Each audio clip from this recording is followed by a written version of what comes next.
భద్రాచలంలో పేకమేడ శిథిలాల తొలగింపు కొనసాగుతోంది. కూలిపోయిన భవనం 2వ అంతస్తులో బీరువా బయటపడింది. అందులో బంగారం, వెండి ఆభరణాలున్నాయి. వాటితో పాటు విలువైన ప్లాట్స్ పత్రాలు బయటపడ్డాయి. వాటిని పోలీసులు స్వాధీనం చేసుకున్నారు.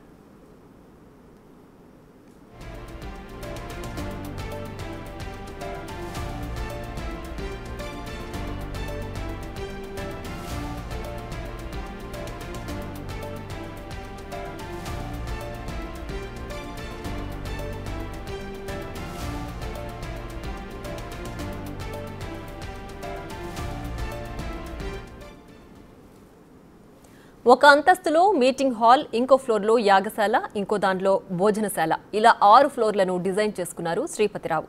భద్రాచలంలో ఆయన భవంతి పేకమెడలో కూలిపోవడం తీవ్ర కలకలం రేపింది.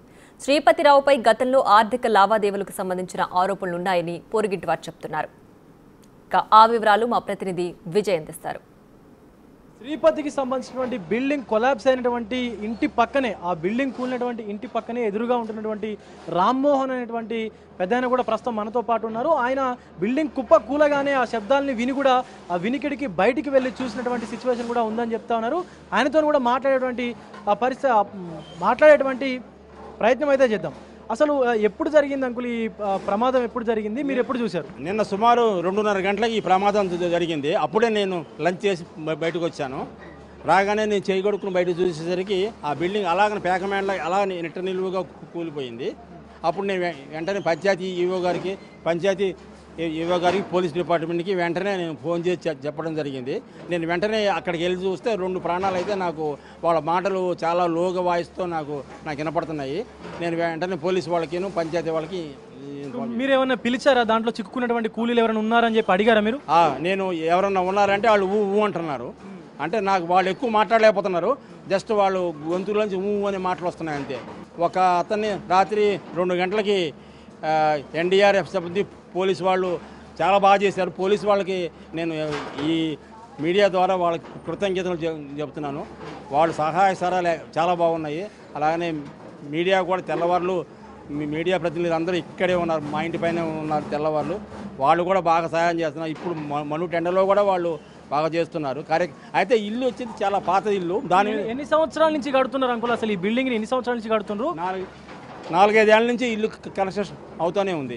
ఇప్పుడు పాత బిల్డింగ్ పైనే కొత్త పిల్లర్లు వేసి కడుతుండ్రని చెప్పి అంటారు కదా, ఎన్ని సంవత్సరాల నుంచి ఉందా ఇల్లు? ఒక 30 ఇయర్స్ నుంచి ఉంది.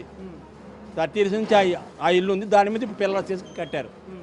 అంటే పాత పిల్లర్ల మీదనే ఈ భవనం కొత్త కన్స్ట్రక్షన్ చేయడం వల్ల కూలింది అంటున్నారు. పైన కూడా ఇటుకలు, ఇసుక అదంతా బరువు వల్లనే కూలింది అని చెప్పేసి అంటారు. అంటే నాణ్యత రహితమైనటువంటి దాని వల్లనే కూలింది అంటారా? నాణ్యత లోపల అంటే దానికి ముందు బేస్మెంట్ కరెక్ట్గా లేదు. దానికి పునాదులు ఎప్పుడో 30 ఇయర్స్ బ్యాక్ కట్టిన ఇల్లు, దాని మీద వీళ్ళు పిల్లర్స్ చేశారు. అది కరెక్ట్ కాదని నా అభిప్రాయం. ఇంకొకటి, పలుమార్లు అధికారులు వచ్చి కూడా ఆయనకు నోటీసులు ఇచ్చి ఇది ఉండకూడదని చెప్పినా కూడా నేను చూసుకుంటాను అని చెప్పేసి అధికారుల పట్ల కూడా శ్రీపాల్ అనేది కొంచెం దురుసుగా మాట్లాడినటువంటి సిచ్యువేషన్ ఉందంటున్నారు కదా. అది ఉంది. ఆయన పంచాయతీ ఈవో గారు వచ్చి చెప్పారు, ఆయనకి నోటీసులు ఇచ్చారు. పంచాయతీ ఈవో గారు చెప్పారు. ఆయన కొద్దిగా దృఢంగానే ఉంటాడు. అసలు ఎందుకు కడుతున్నారు? ఇది సేవా ట్రస్ట్ బిల్డింగ్ అంటారు. అసలు దేనికి కట్టిరు? అది శ్రీపతి సేవా ట్రస్ట్ అని పెట్టారు. దాని నుంచి బిల్డింగ్ కట్టి ఇక్కడ అమ్మవారి గుడి కట్టారు లోపల.